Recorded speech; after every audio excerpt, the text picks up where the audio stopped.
you go. Dolphins lose 21-14 and get an express trip to KC in the frigid cold. It took about 9 degrees. Our road ain't looking good to really make hay this season. Defense played so well. I mean, they played their hearts out. I'm going to get into it all. This Dolphin team fought hard. People were laughing. I thought they could compete. And they competed much harder thanks to Allen doing what Allen does sometimes. He's just highs and lows. But here we are in our high point talent season, and it's going to be most likely a letdown. And this doesn't say good things for the future. Anything can happen, but let's be realistic. It sucks. My son was with me, and he's like, "We're going to win, Daddy. We're going to win. We're going to win." He was running around telling everybody. I was getting excited. And then kind of the letdown. Now, I want to say congratulations to Bills fans. Their team was on the ropes for like 6 weeks now. They had major injuries to the season.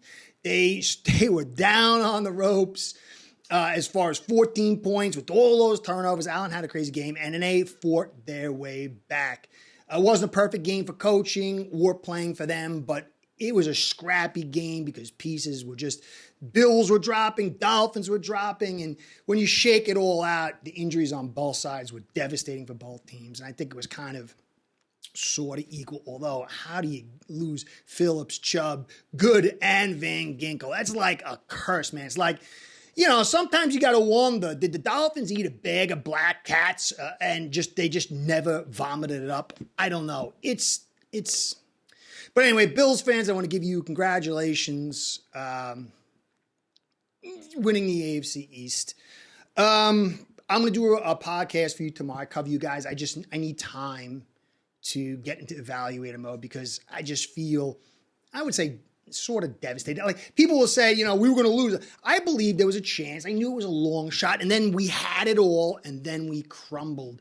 So I'm going to get into it here. Go quickly over the things, and then tomorrow I'll get into it both for Bills and Dolphins, really dialed in. I'll give you Bills fans some good stuff, and obviously, as I usually do with my Dolphins fans. So it really came down to the Dolphins not being able to be physical enough. The defense, we heard Fangio stinks. He let 14 points up, 2 ints. One was a punt return, which was a terrible special teams. Good, blew his knee out in the process and knocking him out.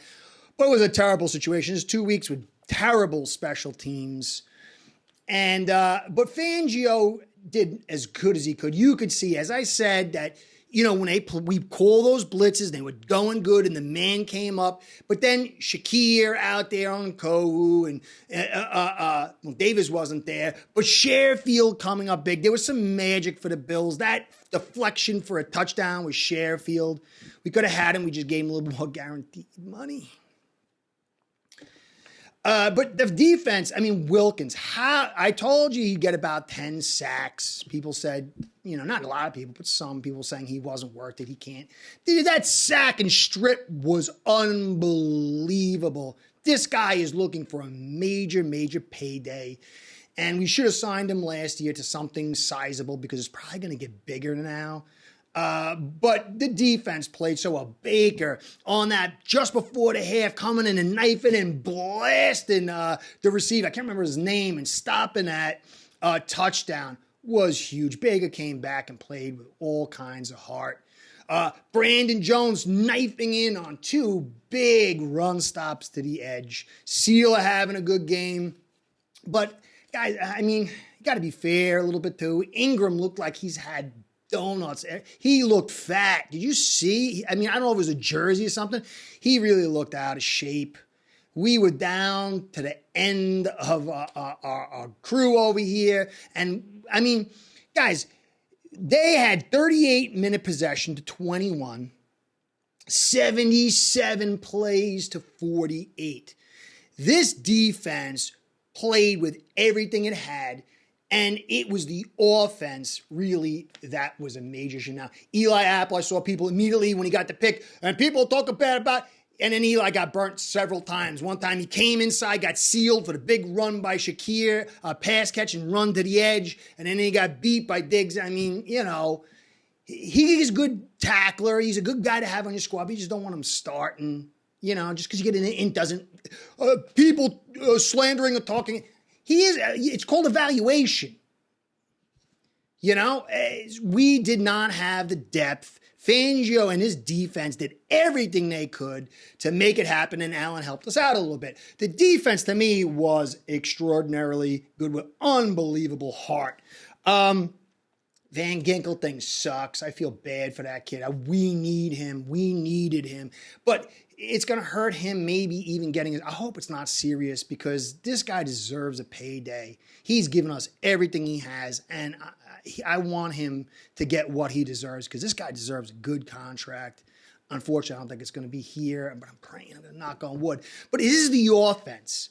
Now, people have been saying to me, I got something against the offensive line. I got something against Jackson and Eichenberg. But beginning of the season, I said my concern was our ability to run inside, run on short down situations. And that was going to be the key for me. The offensive line, the protection when the ball got out quick was really good, but it kind of struggled a little bit as the clock went up to normal levels. As I've been saying for a while, that people say, I don't know if we're physical enough. We're too finesse. People said we're really, really physical, but we couldn't run inside. We had one run, I believe, inside. It was that big break and off Robert Jones. Remember, I've been saying for weeks, Robert Jones and Hunt inside is what I would have done. Finally, we get to it. But we didn't. We should have ran more inside zone. But it was off Robert Jones. We had the one big inside run. Rest of the time, it was only maybe 4 or 5 inside runs after that. Went nowhere. Now, I'm not faulting the backs. Achane is unbelievable. The speed and toughness of this kid. What a stud. This guy's going to get better and better as long as he can stay healthy and he gets a little bit of blocking. You cannot just run to one direction all the time. You've got to go multiple directions.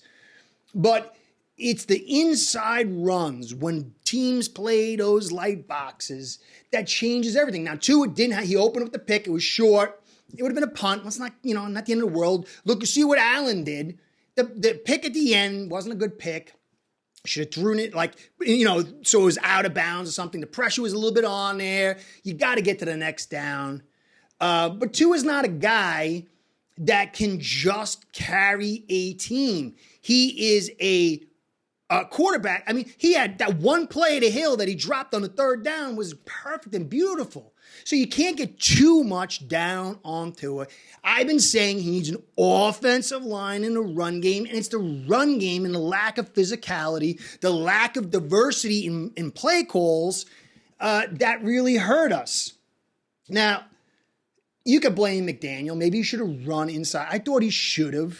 I thought he should have had more inside zone, but it really wasn't that successful. But I just feel I like McDaniel in a lot of ways. Some things I'm concerned, but there's just not enough small ball stuff. We were ahead by 14 points, and it was just a lot of deep vertical and edge runs. You run it inside, get a little play action, get something small, get into that third and short, and matriculate yourself down the field. It's a beautiful thing when you can do it. You saw the Bills do it. Now, they have giant Allen to do the third one and the fourth and one, and his arm is huge, but he makes mistakes. He's not perfect. It's not like, he won the game sort of, but he almost lost the game. But Tua is a system quarterback with some really good traits, but you cannot have this offensive line. How much more clear can it be? Well, you got 100 yards in the first half and then nothing second half. So, Tua didn't have a lot of yards. He had like 37 yards, I think, in the second half, but there was a drop. But we didn't have any running yards either. How are you up 14 points?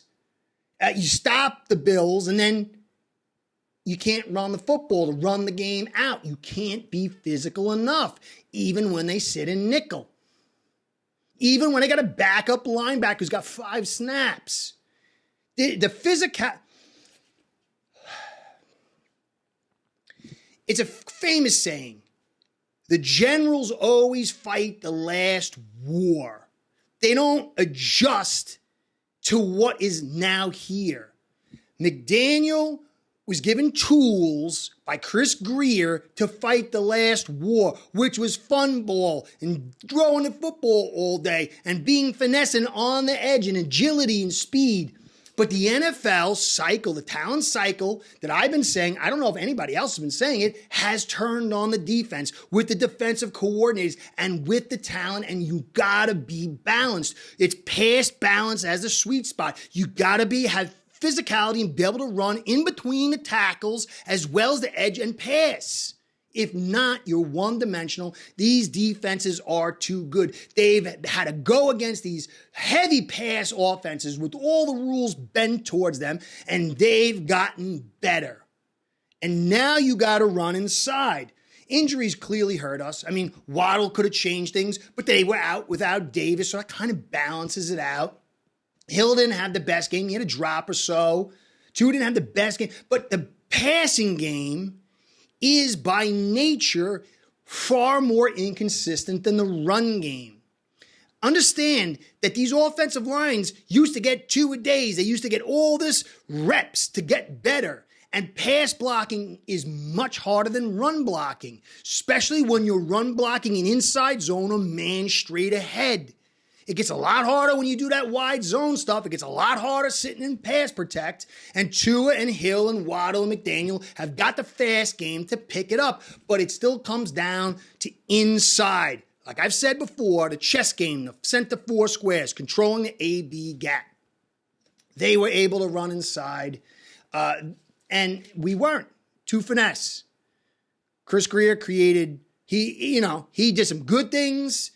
He got some injuries to his team. But, people say, well, injuries. Well, Chubb was known to have injuries. He got injured. Tehran, he's been injured and dinged all season. Now Hunt, he was out for a while and came back. We had to rush him in, and he got the hamstring pull again because we didn't have enough trust in our depth behind him. Connor was a guy that, just a random thing. But Phillips, Van Ginkel, it's things like this sometimes happen. But if you had a run game, you would have won this game. You would have been second in the conference. You would have had home field advantage. It was the run game and the offense that didn't come through.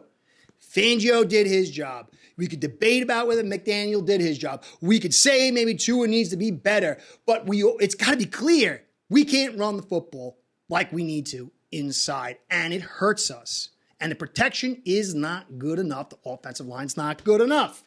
So we've struggled to add pieces on this offensive line. We got to hope we add them in the offseason, in the draft, because we're going to need it. You're going to go to KC, and people say, Tua's no good. Have you seen the season Mahomes having? It is not a good season for Mahomes. He's totally been curtailed. He's been living on defense and a run game and, bringing a few plays in here. The great Mahomes. So if the great Mahomes, 230 pounds of him, is curtailed by these defenses and he can't just chuck a duck and throw the football, then obviously guys that are talented but not as talented, like Tua, needs it even more. This is why we lost. This is why the season was inconsistent. Not that we can't beat good teams. I said it. No one else is saying it. It's that we can't beat good defenses. We could beat good teams. We beat Dallas, but their defense just wasn't good enough. This offensive line makes it inconsistent, and this offense cannot beat good defenses if they have a good offense. We could beat the Jets when they got no offense. So that's where it's at. We got to be realistic. Let's hope we win next week. I mean, anything's possible. We go into the offseason and get some stuff, but this is a letdown. This is the final exam. It's a letdown. And I don't know what to say from this point on. It's kind of sad. So close. We were so far ahead. That Titan game hurt us. We couldn't run the football on that second drive. I know people, oh, stop. You just want to talk off. No, it's the fact. How did the Bills beat us? They were physical inside. They got some big plays and they had good defense. And they could run outside. We weren't able to be physical inside. How did the Ravens beat us? They were able to be physical inside, get the protection and block, and then run outside and play good defense. Fangio was good enough. Defense was good enough. Offense wasn't. And we talk about all of it, but clearly the run game and the A and B gap is a major problem. So we got some good pieces to this team. We got to add physicality. I don't know if we can. I'm going to be hoping, praying, guys. I'm sorry if I'm a little down, but I got to be honest. I've been saying it all year, and a lot of people have been saying it's not true. I'm wrong. Look at the run yards inside. Look at the teams we played, how they ran the football inside. I'm sorry for being down. Watching my little 7-year-old just be so excited. My wife watching the game and just being joyous. And then watching slowly creep away because something I saw preseason. It bothers me. I've been doing this so long. It was so close. KC, here we come. Let's hope it's a good one. Guys, I love you. I have to be honest. I don't know. Go Fins. Start building your own online sportsbook today by getting signed up with aceperhead.com service that'll allow you to book action on sports from all around the world.